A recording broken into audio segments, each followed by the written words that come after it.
Hello বন্ধুরা, কেমন আছো সবাই? আশা করছি সকলে ভালো আছো। প্রিয় বন্ধুরা, আজকে তোমাদের জন্য নিয়ে এলাম আরও একটি নতুন গল্প।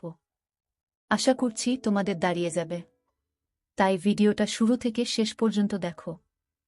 আমি অভি। এইবার ইন্টার পরীক্ষা দিয়েছি। পরীক্ষার পর বিরাট ছুটি চলছে, তাই অবসর কাটানোর জন্য আমার এক চাচার কিন্ডারগার্টেন স্কুলে খণ্ডকালীন শিক্ষকের চাকরি নিয়েছি। স্কুল আমাদের গ্রাম থেকে প্রায় 3 কিলোমিটার দূরে। আমার বাইক আছে, তা দিয়ে স্কুলে যাতায়াত করি। সাধারণত ইচ্ছার বসেই স্কুলে চাকরি করা। নার্সারি থেকে পঞ্চম শ্রেণীর শিক্ষার্থী রয়েছে স্কুলে। আমি ইংরেজি শিক্ষক হিসেবে যোগ দেই। 1 মাস ক্লাস নিতেই পুরো স্কুলে আমার সুনাম ছড়িয়ে পড়ে। বাচ্চাদের অভিভাবকরা তাদের সন্তানদের প্রাইভেট পড়ানোর জন্য অনুরোধ করতে থাকে। আমি প্রথমে প্রাইভেট পড়াবো না বলি, কিন্তু অভিভাবকদের অত্যাধিক অনুরোধের জন্য শেষে রাজি হই। যেহেতু এখন হাতে অন্য কাজ নেই, তাই একটা ব্যাচ পড়ানো শুরু করি। 3-4 জন বাচ্চাকে পড়াই স্কুল ছুটির পর। এদের মধ্যে একটা ছেলে নাম সোহান, খুবই দুষ্টু। সে অন্য বাচ্চাদের সাথে মারামারি করার কারণে ওর আম্মু একদিন আমার সাথে দেখা করে ওকে বাসায় গিয়ে একা পড়াতে বলে। কিন্তু আমি বলি যে আমার সময় নেই। স্কুল ছুটির পর এক ব্যাচের বেশি পড়ানো সম্ভব নয়।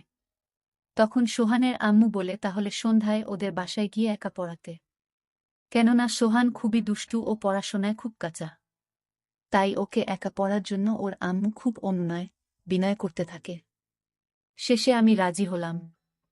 ওদের বাসায় স্কুল থেকে সামান্য দূরে। তবুও মহিলার কথায় ওনার বাচ্চার জন্য রাজি হই। আসলে মহিলা নয়, বরং যুবতী মেয়ে বলাই বাহুল্য। কেননা সোহানের আম্মুর বয়স 27-28 বছরের বেশি হবে না। ওনার নাম তানিয়া। তানিয়ার একমাত্র ছেলে সোহান ক্লাস 3-তে পড়ে। ওর স্বামী থাকে ইতালি। দোতলা বাড়িতে ছেলেকে নিয়ে একাই থাকে। তো প্রতিদিন স্কুল, টিউশনি শেষে বাসায় ফিরি দুপুর 2টায়। বাসায় এসে খাওয়া, বিশ্রাম শেষে সন্ধ্যার দিকে বাইক নিয়ে তানিয়ার বাসায় যাই ওর ছেলেকে পড়াতে। বলে রাখি যে তানিয়ারা ভালোই সচ্ছল। স্বামী ইতালি থাকায় ভালোই আছে। আমাকে 5,000 টাকা টিউশনির জন্য দেবে বলে সঙ্গে বাইকের তেলের খরচের জন্য এক্সট্রা টাকাও দেবে। এত অফার পেয়ে রাজিও হয়ে যাই, তো নিয়মিত ওদের বাসায় গিয়ে ওর ছেলেকে পড়াতে লাগলাম। পড়ার মাঝে প্রতিদিনই স্ন্যাক্স, বিভিন্ন খাবার, ফল ইত্যাদি দেয় খাওয়ার জন্য। মাঝে মাঝে রাতের খাবারও খেয়ে আসি ওদের বাসা থেকে। আমি লক্ষ্য করি আমার প্রতি তানিয়ার একটা দুর্বলতা রয়েছে, কিন্তু সেটা ওকে বুঝতে দিলাম না। সে প্রায়ই আমাকে বিভিন্ন ইশারা ইঙ্গিতে আমার দৃষ্টি আকর্ষণের চেষ্টা করে। আমি দেখতে সুদর্শন, ফর্সা ও লম্বা, বয়স 20 বছর। যেহেতু তানিয়ার স্বামী বিদেশ, তাই সে একা, এবং আমি স্মার্ট একটা ছেলে, তাই আমার প্রতি ওর আকর্ষিত হওয়াটা স্বাভাবিক। আমার বয়স 20 হলেও আমাকে দেখতে প্রায় 24-25 বছরের যুবক মনে হয়। কেননা মুখে খোঁচা খোঁচা দাড়ি ও আমার অভিব্যক্তিতে বড়দের মতো আচরণ ফুটে ওঠে। তাই তানিয়াও আমার প্রতি আকর্ষণ ফিল করে। তানিয়ার ফিগার খুবই ভালো। দেখতে তামিল নায়িকা আনুশকা শেঠির মতো হুবহু। তানিয়া বাসায় টি শার্ট, টপ ও জিন্স পরে থাকে। আমি নিয়মিত খেয়াল করি সে ডেইলি টাইট ফিটিং টপ পরে।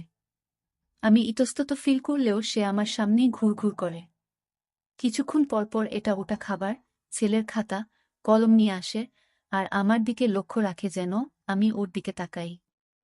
আমি সব বুঝতে পারলেও তানিয়াকে কিছু বুঝতে দিলাম না।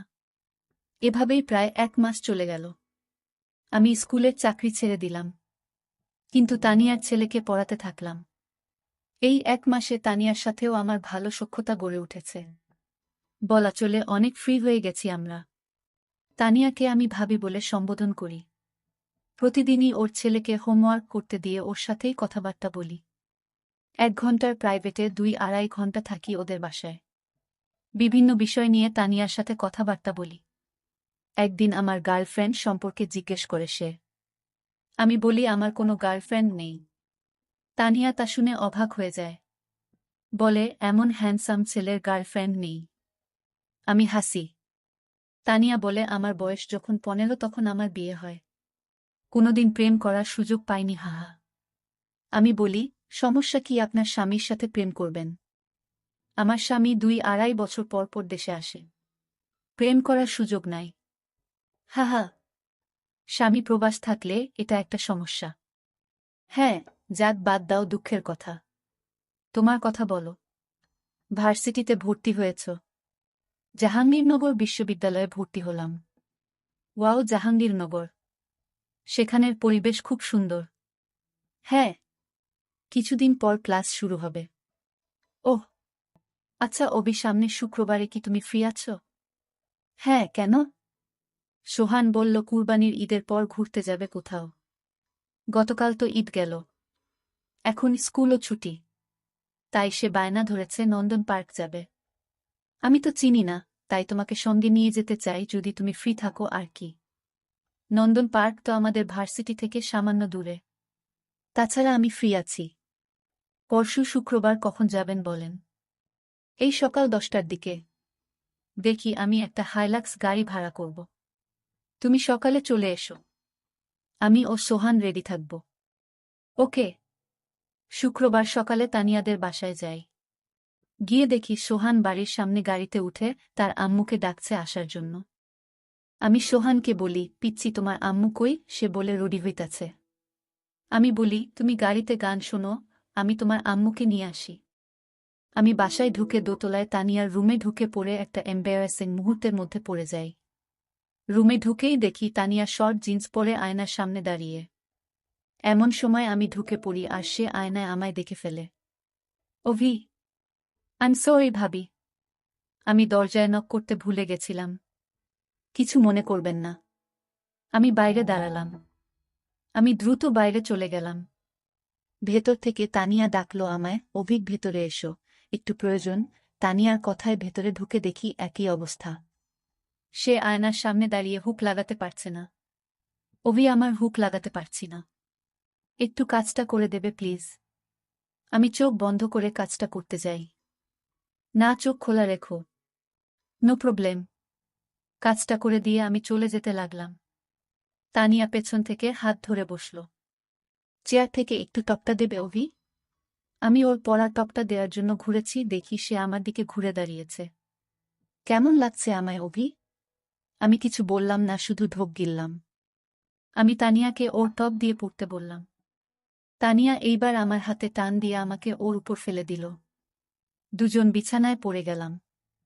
আমি উঠে যেতে লাগলাম, কিন্তু তানিয়া আবার আমায় ওর উপর ফেলে দিয়ে বলল, আমায় তোমার কেমন লাগে অভি? তানিয়া, এসব ঠিক না অভি, আই লাভ ইউ বলেই তানিয়া আজব কাজ কারবার শুরু করে দিল। আমি একসময় তানিয়াকে ছাড়িয়ে উঠে দাঁড়িয়ে বলি, তানিয়া প্লিজ স্টপ ইট। কেন অভি? আমি কি দেখতে খারাপ? আমি কি তোমার ভালোবাসা পেতে পারি না? Please Tania, you are married, I can't do that. বলে আমি বাইরে চলে গেলাম। বাইরে গিয়ে আমি গাড়িতে উঠলাম। কিছুক্ষণ পরে তানিয়া গাড়িতে উঠল। আমি সামনের সিটে ও তানিয়া এবং সোহান পিছনের সিটে বসল। আমি ড্রাইভারকে বললাম গাড়ি ছাড়তে। গাড়ি চলতে লাগল। তানিয়ার কোনো সারা শব্দ পেলাম না, দম মেরে বসে আছে। সোহান ট্যাবে গেম খেলছে। আমি সানগ্লাস চোখে দিয়ে গাড়ির লুকিং গ্লাস দিয়ে তানিয়ার দিকে তাকালাম, দেখলাম মন ভার করে বাইরের দিকে তাকিয়ে আছে। আমরা সকাল 10:30টায় নন্দন পার্কে পৌঁছালাম। গাড়ি থেকে নেমে গাড়ি পার্ক করতে বললাম ড্রাইভারকে। আমি 3 জনের জন্য 3টি টিকিট কেটে আনলাম। ঈদের ছুটিতে প্রচণ্ড ভিড় এখন। আমি সোহানের হাত ধরে লাইনে দাঁড়ালাম। তানিয়া আমার পিছনে। এতক্ষণ আমাদের মধ্যে কোনো কথাবার্তা হয়নি। অবশেষে নন্দন পার্কের ভেতরে ঢুকলাম আমরা। ভেতরে ঢুকে বিভিন্ন রাইড নিতে লাগলাম। ভিড়ের মধ্যে লাইনে দাঁড়িয়ে রাইড নেওয়া খুবই কষ্টসাধ্য। তবুও প্রায় 10-12টা রাইড নিলাম আমরা। সোহান দেখলাম খুব খুশি। তানিয়া মন ভার করে শুধু আমাদের সঙ্গ দিচ্ছে। দুপুরে একটা ক্যান্টিন থেকে সামান্য খাওয়া দাওয়া করলাম আমরা। ঘুরতে ঘুরতে বিকেল হয়ে এলো। এমন সময় সোহান বায়না ধরল ওয়াটার স্লাইডিং করবে ও পুলে গোসল করবে। তো কি আর করা, নেমে পড়লাম ওয়াটার কিংডমে। এক্সট্রা কোনো কাপড় না নেয়ায় প্যান্ট পরেই নেমে পড়লাম আমি ও সোহান পুলে। সোহান ওর আম্মুকে পুলে নামানোর জন্য পা ধরে টান মারায় তানিয়া আমার উপর এসে পড়ে।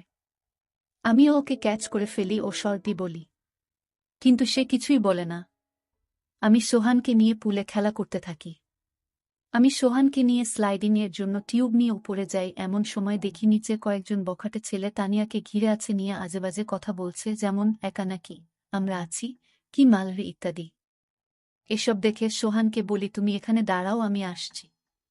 আমি সোজা তানিয়ার কাছে চলে যাই এবং গিয়ে ওকে আড়াল করে দাঁড়িয়ে এক বখাটের মুখে মারি ঘুষি।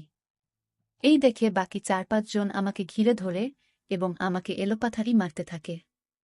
তা দেখে তানিয়া চিৎকার করলে সিকিউরিটি গার্ডরা এসে আমাকে উদ্ধার করে।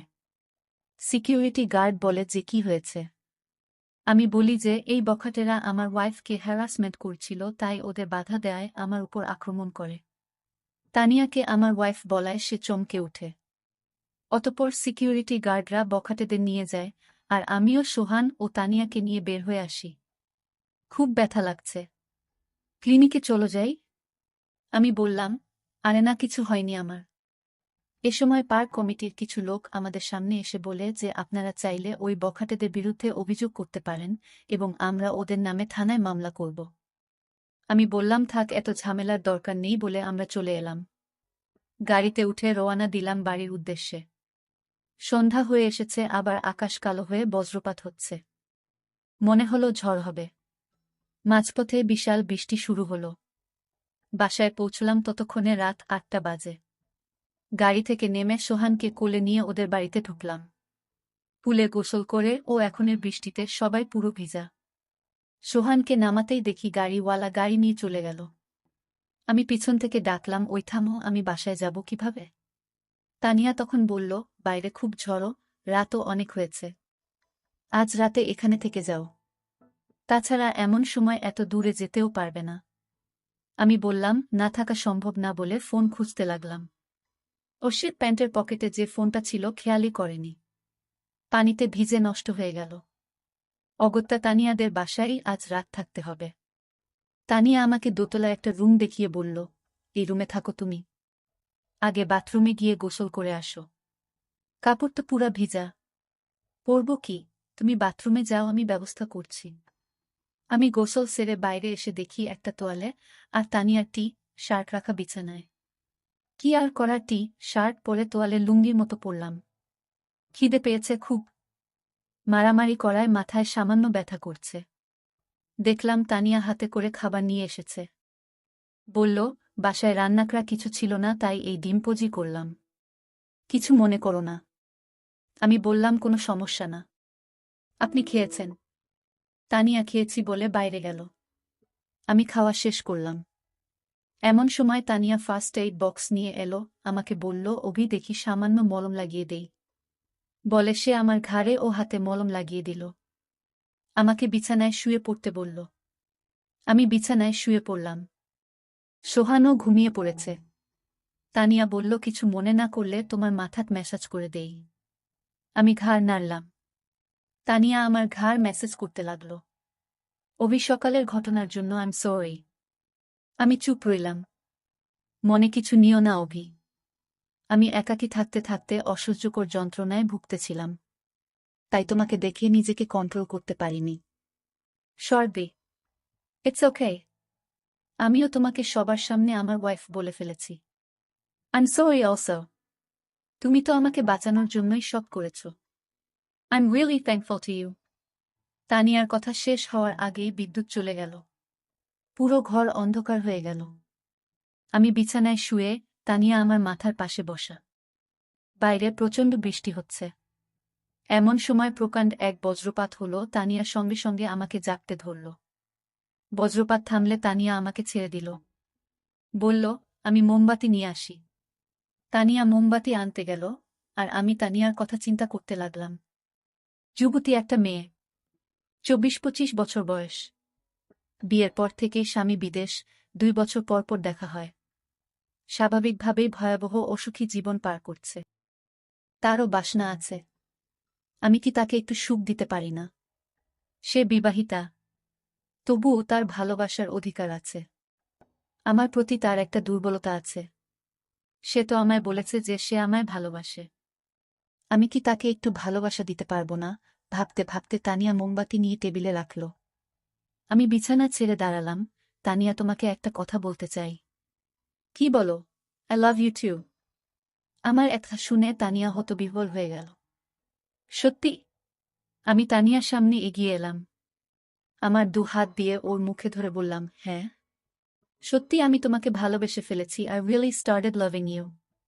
এটা শুনেই তানিয়া বলল, ওভাই আই নিড ইউ নাও। বলে তানিয়া আমাকে বিছানায় ফেলে দিল। বাইরে তখন প্রচণ্ড বৃষ্টি পড়ছে, সাথে বিদ্যুতের চমক। এদিকে তোমরা নিশ্চয় বুঝতে পারছো আমাদের মধ্যে কি হয়েছিল।